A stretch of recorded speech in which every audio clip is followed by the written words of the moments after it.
اولاد کے ساتھ ہمارا جو رشتہ ہوتا ہے وہ ڈر کا نہیں محبت کا ہونا چاہیے، لیکن اس کا غلط مطلب یہ نہیں لینا کہ بہت زیادہ لاڈ بھی ہو جائے۔ محبت کا مطلب کئی گھروں میں ڈر کا مطلب ہمیشہ مارنا پیٹنا اس طرف چلے گئے، یا نہیں تو نہیں بھی محبت کا رشتہ بولے تو آپ بہت زیادہ لاڈ دے دیے، یعنی جو مانگے وہ دے دیے، بچے جو چاہے وہ کر دیے، جو مانگے وہ سامنے لا کے رکھ دیے، یہ بھی نہیں ہونا، بلکہ اولاد کے ساتھ ہمارا رشتہ کیسے ہو۔ میں کچھ مثالوں کے ذریعے سے آپ لوگوں کے سامنے رکھنے کی کوشش کروں گا۔ دیکھیے، مثال کے طور پر آج ہم کیا سمجھتے ہیں؟ نہیں جی، مارنا یا گالیاں دینا یا ہمیشہ غصہ کرنا، ایسا اگر ہم کریں گے تو پھر بچے سدھرتے ہیں۔ جیسا کہ گھر کے بڑے بھی یہی کہتے ہیں، ہمارے ماں باپ یا کسی کے ساس سسر ہے وہ لوگ بھی یہی کہتے ہیں، یا دادا دادی وہ لوگ زندہ ہے تو وہ لوگ بھی یہی کہتے ہیں، دیکھو ہم بھی ہمارے بچوں کی تربیت نہیں کرے، آج ہمارے بچے ہماری بات ماننے والے نہیں بنے کیا؟ ہم تو مارتے تھے، ہم تو سختی کرتے تھے۔ ہاں، ایک زمانہ تھا اس وقت مار بھی سکتے تھے، سختی کر سکتے تھے، آنکھوں میں مرچ لگاتے تھے، الٹا لٹکاتے تھے، جو چاہے کر سکتے تھے، لیکن آج اگر وہ کام کریں گے، چھوٹے چھوٹے بچے گھروں سے بھاگنے کے لیے تیار، چھوٹے چھوٹے بچے خودکشی کرنے کے لیے، سوسائڈ کرنے کے لیے تیار ہو جا رہے ہیں، یا نہیں تو الٹا ماں باپ کو بھی مارنے کے لیے تیار ہو جا رہے۔ یہ حالات آج ہم دیکھ رہے ہیں۔ تو آج کے حالات میں ہم رشتہ بچوں کے ساتھ کیسے رکھیں؟ ڈر والا رشتہ ہمارا کیسا ہو؟ محبت والا رشتہ کیسا ہو؟ دیکھیے، مثال کے طور پر اگر آپ کسی جگہ کام کر رہے ہیں، کسی دکان میں یا کسی کمپنی میں، کسی آفس میں آپ کام کر رہے ہیں، اور وہاں پر آپ کا جو باس ہے وہ بہت زیادہ غصے والا ہے، ہمیشہ ڈانٹتا ہے، ہمیشہ غصہ کرتا ہے، ہر چیز پہ جو ہے نا لڑائی جھگڑا کرتا ہے، بہت زیادہ سخت ہے، اس کے ساتھ آپ کو 10 سال کام کرنا ہے، اس کے ساتھ ہی اس کے پاس ہی 10 سال اگر آپ کو کام کرنا ہے تو آپ کیا کریں گے؟ آپ کیسے کریں گے؟ ہاں، اگر دوسری طرف دوسری کمپنی میں جاب ہے، وہاں پر کام کرنا ہے، لیکن وہاں جو باس ہے وہ بہت نرم مزاج ہے اور ڈانٹ ڈپٹ نہیں کرتا، نرم دل والا ہے۔ اب آپ کو اگر چننا ہے دونوں میں سے کہاں جانے کو پسند کریں گے؟ ظاہر سی بات ہے جو نرم مزاج ہے، لیکن جو سخت مزاج ہے اگر اس کے پاس کام کرنا ہو اور اس کے پاس اگر آپشن ہی نہ ہو، 10 سال آپ کو کرنا ہی کرنا ہے، یہاں سے آپ نہیں نکل سکتے، تو آپ کے وہ 10 سال کیسے گزریں گے؟ کتنی مشکلات سے گزریں گے؟ آپ چاہیں گے میں کب کب یہاں سے نکلوں؟ اگر وہاں پر آپشن ہے کہ نہیں بھائی آپ نکل سکتے، آپ اس جاب کو چھوڑ سکتے، اگر آپشن ہے تو آپ فوراً وہاں سے نکل جائیں گے اور دوسرا جاب ڈھونڈیں گے۔ یہ ظاہر سی بات ہے، ہر ایک کے ساتھ یہی ہوگا۔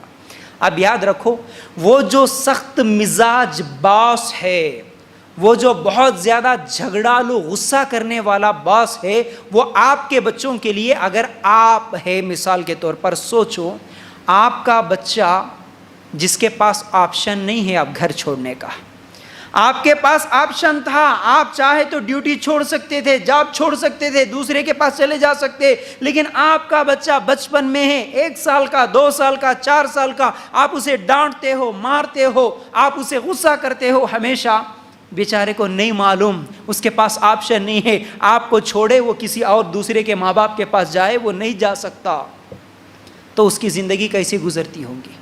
اس کی زندگی ہمیشہ ڈانٹ کے ساتھ، مار کے ساتھ، سختی کے ساتھ، چیخ و پکار کے ساتھ اس کی زندگی گزرے گی۔ تو وہ سب کچھ برداشت کرتے ہوئے جب بڑا ہوگا تو پھر حالات ایسے آئیں گے، جب اسے معلوم ہوگا، جب اسے ہوش آئے گا، وہ گھر چھوڑنے کے لیے بھی تیار ہوگا۔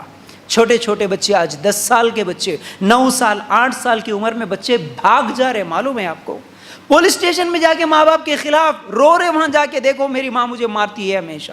آج ایسے حالات ہے، تو یہی بچے جو سخت مزاج ماں باپ کے پاس پرورش پاتے ہیں، پھر ان لوگوں کے اوپر جو اثرات ہوتے ہیں نا، وہ بڑے خطرناک ہوتے ہیں، کیونکہ وہ ہمیشہ ماں باپ کی سختی، ڈانٹ، مار یہ سب سہتے ہوئے بڑے ہوئے، تو وہ ذہنی طور پر بہت زیادہ کمزور ہوتے ہیں اور ہمیشہ وہ غم میں ہوتے ہیں۔ جوان جوان ہونے کے بعد بھی وہ بھی غصے والے ہوتے ہیں اور وہ ہمیشہ شک کرنے والے ہوتے ہیں اور ذہنی طور پر بہت زیادہ بیمار ہوتے ہیں اور وہ کسی کے اوپر بھروسہ کرنے کے لائق نہیں رہتے. یاد رکھو یہ اثرات دماغ پہ بہت زیادہ ہوتے ہیں. جن کے گھروں میں ماں باپ تو خوش ہوتے ہیں, نہیں جی ہم تو مارتے چیختے چلاتے تو ہمارے بچے ہماری بات مان لیتے.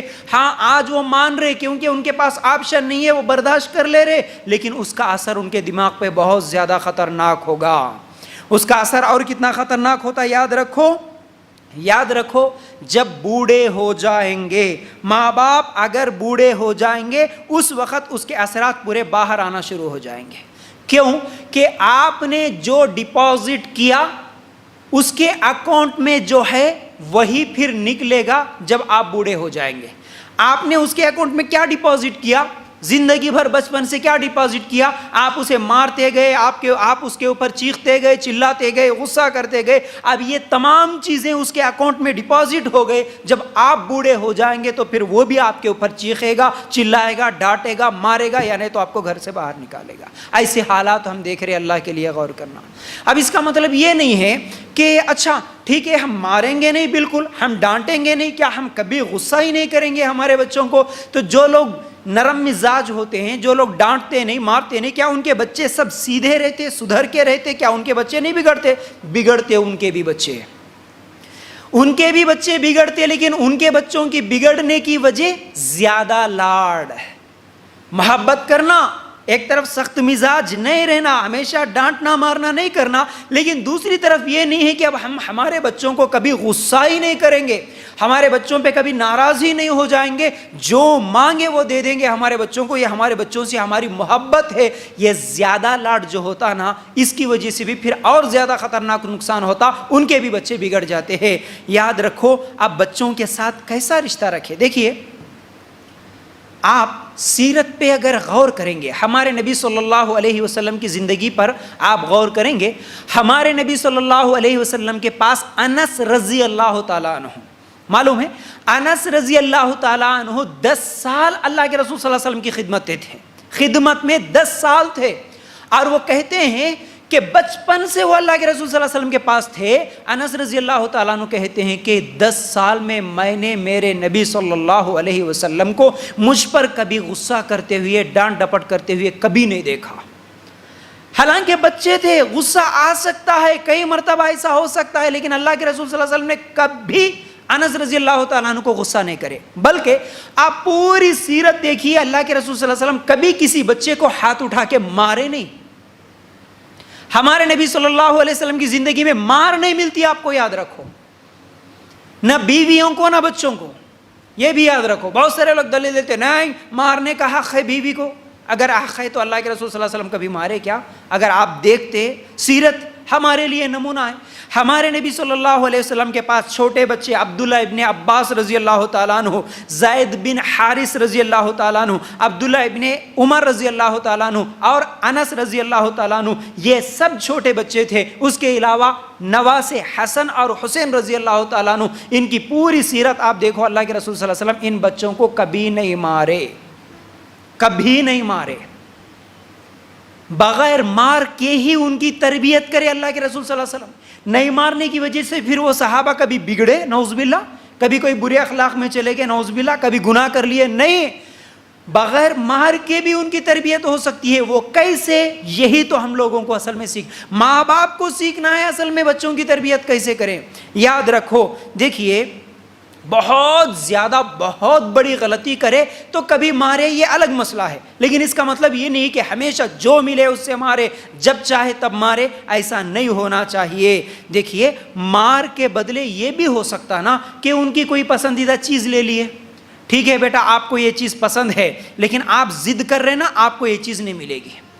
اس کا موبائل لے لیے یا اس کا کھلونا لے لیے, چھوٹا بچہ ہے تو, یا گھومنے جانے کا تھا, سنڈے کو جانے کا وعدہ تھا, لیکن ہم تمہیں گھمانے نہیں لے کے جائیں گے. آپ جو چیز پسند کرتے ہیں تھوڑی دیر کے لیے اس کی پسندیدہ چیز اس سے چھین لینا, یہی بہت بڑی اس کے لیے نصیحت ہو سکتی ہے اگر اس پر توجہ کے ساتھ ماں باپ ہمیشہ ایسی تربیت کرے تو.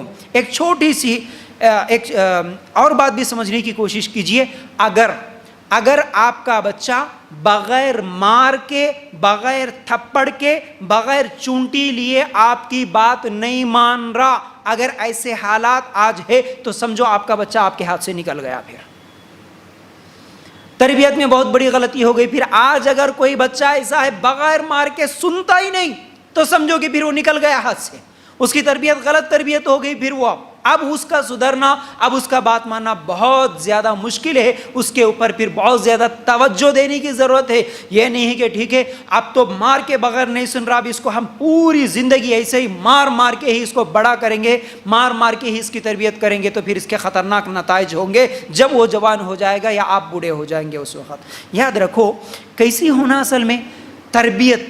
ڈر، ایک مثال کے ذریعے سے آپ کو سمجھانے کی کوشش کروں گا. مثال کے طور پر میاں بیوی کے درمیان بھی ایک قسم کا ڈر ہوتا ہے. ہر ایک سے ہر ایک کو کچھ نہ کچھ ڈر ہوتا ہے. ڈر کئی قسم کا ہوتا ہے. مثال کے طور پر اگر کسی کی بیوی عورتوں کی مجلس میں بیٹھی ہوئی ہو اور اسی مجلس میں اس کا شوہر آ گیا، اس کی بیوی جس مجلس میں بیٹھنا، مثال کے طور پر ایک عورت سہیلیوں کے ساتھ بیٹھی ہوئی ہے، اس کے سہیلیوں کے سامنے اس کا شوہر آنا اس کو پسند نہیں ہے. اگر اچانک اس کا شوہر اس مجلس میں آ گیا تو بیوی کیا بولے گی؟ نکلو یہاں سے نہیں تو بیلٹ لے کے دوں گی. بولے گی؟ بول سکتی ہے ایسا؟ نہیں. کیا بولیں گی؟ جیسے ہی شوہر آیا صرف یوں بولے گی، آنکھوں کا اشارہ صرف. شوہر خاموشی کے ساتھ چلے جاتا وہاں سے. نہیں ہوتا. اب اسے مارنے کی ضرورت پڑی، اسے ڈانٹنے کی، گالیاں دینے کی ضرورت پڑی، صرف آنکھوں کا اشارہ، شوہر نکل گیا. یہی تربیت، ایسا تعلق بچوں کے ساتھ بھی ہونا کہ بچے ماں باپ کا چہرہ دیکھ کے سمجھ جانا کہ میرا باپ ناراض ہو گیا، میرے امی آج ناراض ہو گئے، میرے امی آج غصے میں ہے. صرف چہرے کو دیکھ کے بچے سمجھ جانا، ڈر جانا کہ میں کوئی ایسی غلطی کر لیا جس کی وجہ سے میری ماں آج ناراض ہے. ایسی تربیت کرو.